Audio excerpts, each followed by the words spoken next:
So this week in my doctoral journey, we have gone over a concept that it's close to my heart because of my own personal experience with it in the classroom with my students who struggle with anxiety and my program in helping their parents, and that is attachment theory.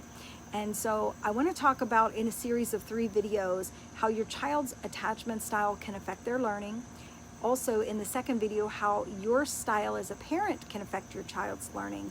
And then in the third video, something that we don't often think about or talk about, and that's how your child's teacher's attachment style can affect the classroom and therefore your child's learning. So here's something attachment research can teach us about learning that I think most people never hear. Before a young child can really explore, take risks, make mistakes, and learn, something else matters first. The question is, does this feel safe enough for me to explore? And that idea comes from what psychologists call attachment theory. And just to define that simply, attachment theory is a framework in developmental psychology that explains how children learn about relationships through their early experiences with caregivers. Over time, those repeated experiences shape what children come to expect from others, especially in moments of stress, need, or uncertainty. Researchers studying young children found that a securely attached child doesn't just stay close to a trusted adult, they do something much more interesting. They use that adult as what's called a secure base. When the child feels safe, they move away, they explore, they investigate, they try new things. And when something becomes overwhelming, they come back. They get reassurance, then they go back out again. So this back and forth matters because exploration is one of the ways that young children learn. So there's actually a developmental pathway here. Secure attachment creates a sense of safety. That safety supports exploration, and exploration creates opportunities for learning.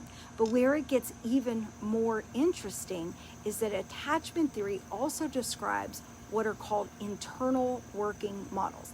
That's a scientific term for the expectations that children develop through repeated relationships. So in very simple terms, the child is learning, when I need help, what happens? Does someone notice? Can I count on someone? What happens when I make a mistake?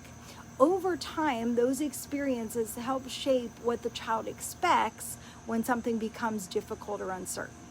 And think about how much of learning involves exactly that. Learning means encountering something you don't know yet. It means getting an answer wrong. It means trying something that might not work. It means becoming frustrated. Sometimes it means needing help. For a child with a strong sense of security, those moments may be easier to approach because difficulty doesn't automatically signal danger. It's, I don't know how to do this yet, but I can try. I got it wrong, but I could try again. I need help, and it's okay to ask. But a child who has developed a less secure expectations may experience those same moments differently. Uncertainty may feel harder to tolerate.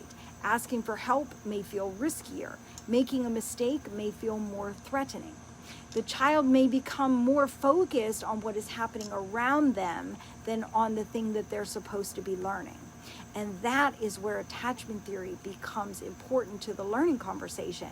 Because sometimes what looks like a learning problem may not begin with the lesson itself. The child may be managing something else at the same time. Is it safe for me to get this wrong? Can I ask for help? What happens if I struggle? Can I explore without worrying about what happens next?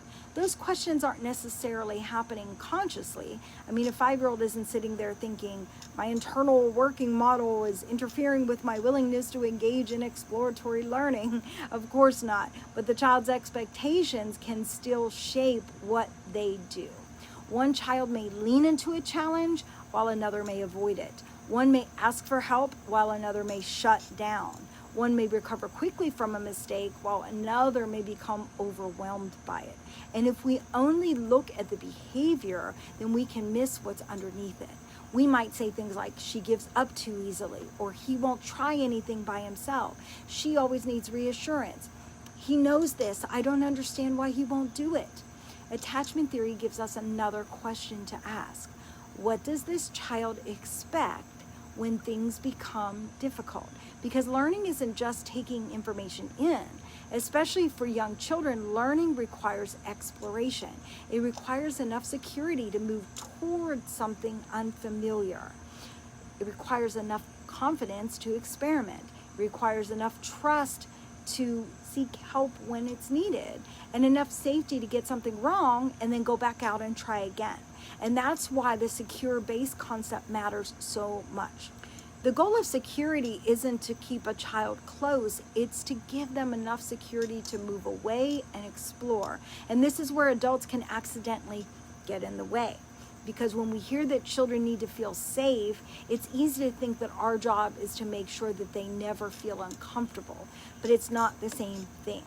Sometimes, in an effort to protect a child, we step in too quickly. We answer for them. We rescue them from frustration. We remove the challenge. We let them avoid something because they're nervous. We give reassurance over and over because we don't want them to feel upset. And in the moment, that can look like support.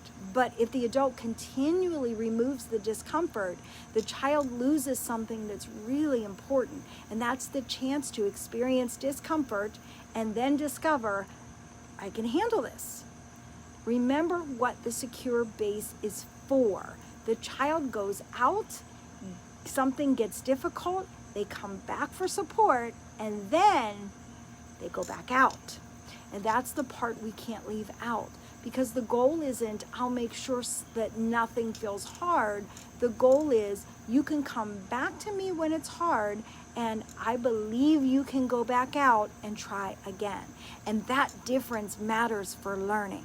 Learning is supposed to contain some struggle. There will be problems that children can't solve immediately. There will be mistakes. There will be frustration. There will be moments when they don't know what to do. If we continually protect children from those experiences or accommodate their discomfort by helping them avoid them, we may unintentionally interfere with the very exploration that security is supposed to make possible. A secure base isn't a hiding place from challenge. It's the place that gives the child enough security to face it. And that is part of attachment theory that I think belongs in our conversations about learning. Because when a child struggles to engage, explore, persist, or ask for help, we shouldn't automatically assume that the problem begins with motivation, ability, or effort. Sometimes we need to ask what learning itself feels like to that child. Because before a child can fully engage with, can I learn this? Their system may already be asking, is it safe for me to try?